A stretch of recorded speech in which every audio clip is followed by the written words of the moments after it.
That's his mentality. This is socialism. This is the spirit of Antichrist that is rising up. Now, it gets detailed. I'll get into that momentarily.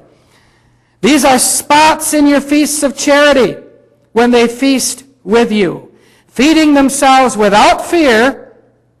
Clouds, there we are. There's your clouds. Clouds they are without water. That's all a cloud is water. So it's got to be talking about a spiritual cloud. Isn't it amazing how the Lord made that to work? Clouds float. Water floats above the air. It's a miracle, isn't it? Check any barometer.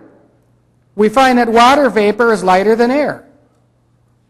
You add water to the air, it gets lighter.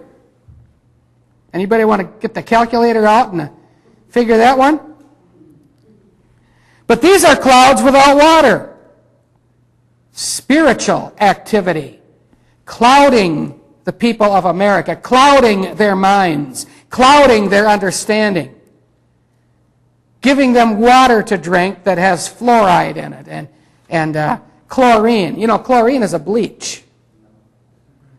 And chlorine, when you put it, mix any kind of halogen with oil, of course they hydrogenate stuff, don't they? It solidifies, it makes it solid, gets it kind of gummy and sticky. Margarine, right? Starts out as an oil. They hydrogenate it, right? And they give it to you to eat so you can clog up your arteries and they can build bigger hospitals. They want you sick. They come out with this H1N1 virus that had to be manufactured. And there are a lot of experts from foreign countries I've heard from. Just got one from New Zealand here lately telling the story behind that. They had to manufacture that. And now they're working and passing a law for mandatory immunizations with no exceptions. Are they crowding us a little bit?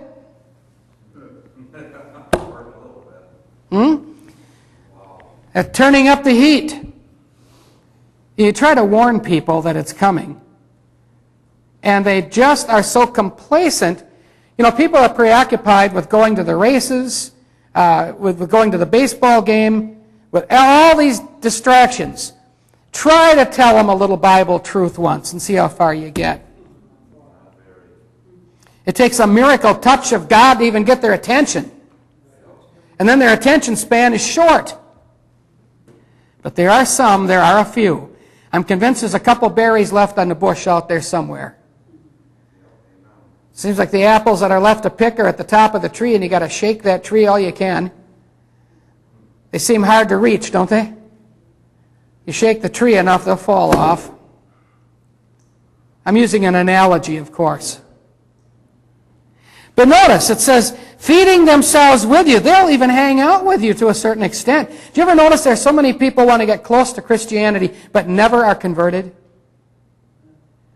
They want to think everybody's saved. Everybody has the Spirit. It's all automatic.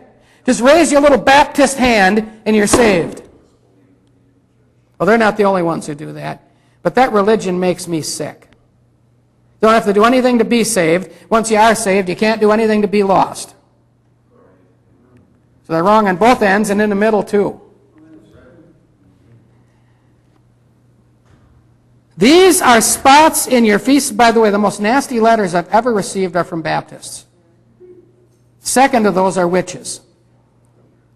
Seriously. You ought to read some of them if you could.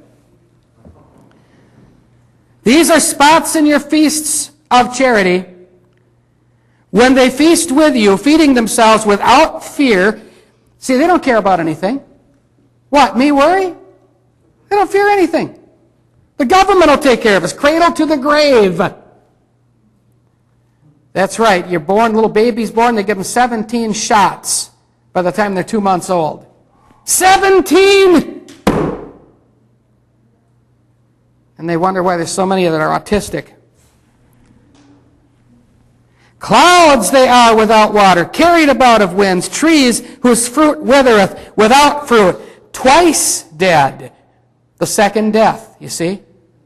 Plucked up by the roots. They're still walking around breathing, but they're twice dead. Destined for hell. Raging waves of the sea, foaming out their own shame. Wandering stars, to whom is reserved the blackness of darkness forever. Oh yes, the dark clouds have rolled in, but thank God this morning I know there's a light in the clouds, and I know who that light is. And no matter how thick the clouds become and surround this nation, there's still a light. Enoch saw it in his day. And Enoch also, the seventh from Adam, prophesied of these, saying, Behold, the Lord cometh. Isn't that good news? The Lord cometh. Do you know what they'd do to you if you went outside and walked around the street saying, The Lord cometh! The Lord cometh! The walnut wagon would pull up, and these guys with the white coats would come out with the nets and throw one over you. And yet the Bible says, The Lord cometh. This is good news. With 10,000s of his saints, to execute judgment upon all, and to convince all that are ungodly among them of all their ungodly deeds which they have ungodly committed, and of all their hard speeches which ungodly sinners have spoken against him. There's a lot of ungodlies in there. Are we being too rough? Not any rougher than the Bible is. This is a stern warning. Clouds have filled the land. These are murmurers, complainers, walking after their own lusts, and their mouth speaketh great swelling words, having men's persons in admiration because of advantage. Oh, there's none of that going on, is there? Having men's persons in admiration because of advantage? That's all they do. It's called diplomacy.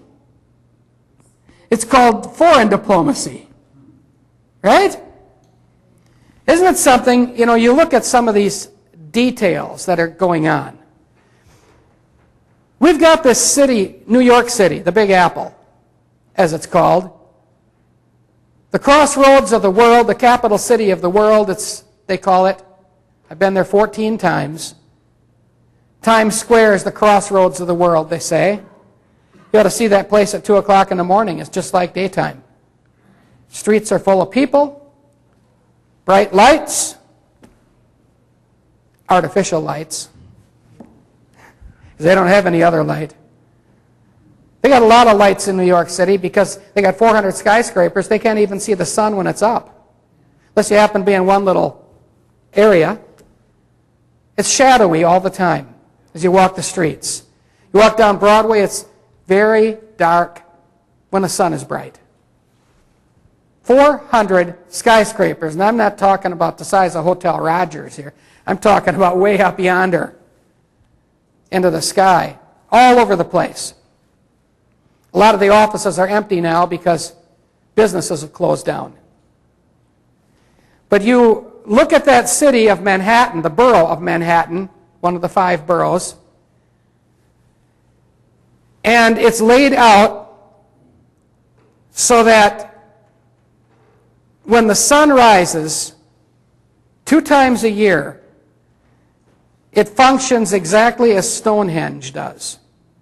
This is how Manhattan is laid out. Just like the way the sun rises over 42nd Street, where the UN is, in the east over the East River, and then sets directly on the other side, on West 42nd, over by the Hudson, and it functions just like a temple, like Stonehenge.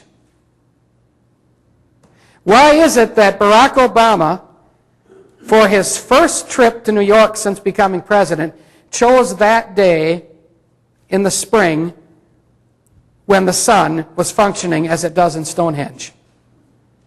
In fact, the witches called it Manhattan-henge. And then why did he go over to Egypt? Is there any scriptural implication here? Where he was declared the king of the Nile, Pharaoh, the son of the sun god, King Tut. Now he's the son of the sun god, the son of Baal, the son of Amen-Ra.